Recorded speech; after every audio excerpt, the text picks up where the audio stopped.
Hello everyone, আসসালামু আলাইকুম। Welcome to Farzana's blog. আজকে একটি ডেইলি ব্লগ নিয়ে আপনাদের সামনে হাজির হয়েছি। তো আজকে সন্ধ্যার পর চলে গিয়েছিলাম মেয়েকে নিয়ে বই মেলায়। টাউন হল মোড়ে অডিটোরিয়ামে আমাদের বই মেলা শুরু হয়েছে। তো এখানে বিশাল আয়োজন করা হয়েছে। তো মেয়ে বলছিল আম্মু চলো। তো সন্ধ্যার পর ওকে নিয়ে বের হয়ে গেলাম বই মেলাতে। আমরা যাচ্ছি রিক্সা দিয়ে, সন্ধ্যার পর যাচ্ছি, তার প্রাইভেট ছিল, এগুলো সব কিছু শেষ করে দেন আমরা বের হয়েছি। তো এই তো নামছি। বইমেলাটার শুরুর দিকে আসলে মানুষজন খুব কমই ছিল।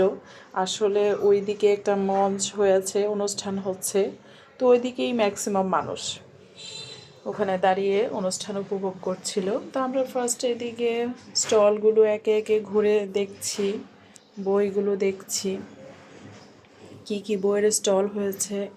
প্রথমেই চোখে পড়লো আমাদের হুমায়ূন আহমেদের অনেকগুলো বই। আমার মেয়ে হুমায়ূন আহমেদের খুব বড় ফ্যান। সে হুমায়ূন আহমেদের বই দেখলে তার মাথা ঠিক থাকে না। সে একটা দুটো হুমায়ূন আহমেদের বই তার কালেকশনে থাকবেই।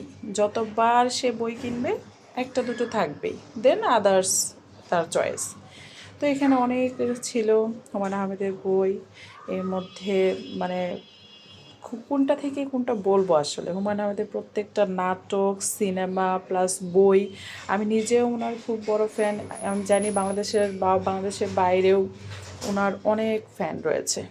তো বিশেষ করে ওনার নাটক আমি খুব দেখি। আমার যখন খুব মন খারাপ হয় আমি ওনার নাটক দেখি, আমার মন ভালো হয়ে যায়। ওনার যে প্রকৃতির প্রতি ভালোবাসা, প্রেম, বা আমি মানে একদম নাটক দেখলে মনে হয় মন থেকে আমরা উপলব্ধি করতে পারি যে উনি প্রকৃতিকে কতটা ভালোবাসতেন। আমি নুহাশপল্লীতেও গিয়েছি। আমি নুহাশপল্লীতে প্রায় 2বার গিয়েছি। আমার যতবারই যাই ওখানে, বিশ্বাস করেন, আমার মনে হয় আমি ওখানেই থেকে যাই। আমার এত ভালো লাগে নুহাশপল্লী। আমার আসলে কোনো ঘুরতে যাওয়ার জন্য আসলে অনেকেই অনেক কিছু হয়তো বা পার্ক, জমজমাট কোনো কিছু, বা হচ্ছে অনেক কিছু পছন্দ করে। আসলে এক একজনের চয়েস এক এক রকম, বাট আমার চয়েস একদম সবুজ ঘেরানো নুহাশপল্লীর মতো এরকম প্রাকৃতিক পরিবেশে, পাহাড়ে, সমুদ্রে, এইসব জায়গায় যেতে আমার খুব ভালো লাগে। আমার কোনো যানজট, এই দূরে অনেক জার্নি বা দূরে কোথাও অনেক কিছু বিলাসবহুল কিছু, এগুলো আমার কোনো সময়ই ভালো লাগে না। আমার সবচেয়ে বেশি ভালো লাগে প্রকৃতির সাথে মিশে যায়, পাখির ডাক, সাগরের সাথে, পানির সাথে মিশে যায়, এরকম মানে সবুজ ঘেরা সব কিছু, যেদিকে তাকালেই আমার মনটা ভালো হয়ে যাবে। আমি সেই ধরনের সব কিছুই পছন্দ করি। যাই হোক, হুমায়ূন আহমেদের সব কিছু শেষ বই দেখে আমরা চলে গেলাম আরও বইয়ের স্টলে। তো সেখানে বাচ্চাদের জন্য কিছু বই দেখছিলাম।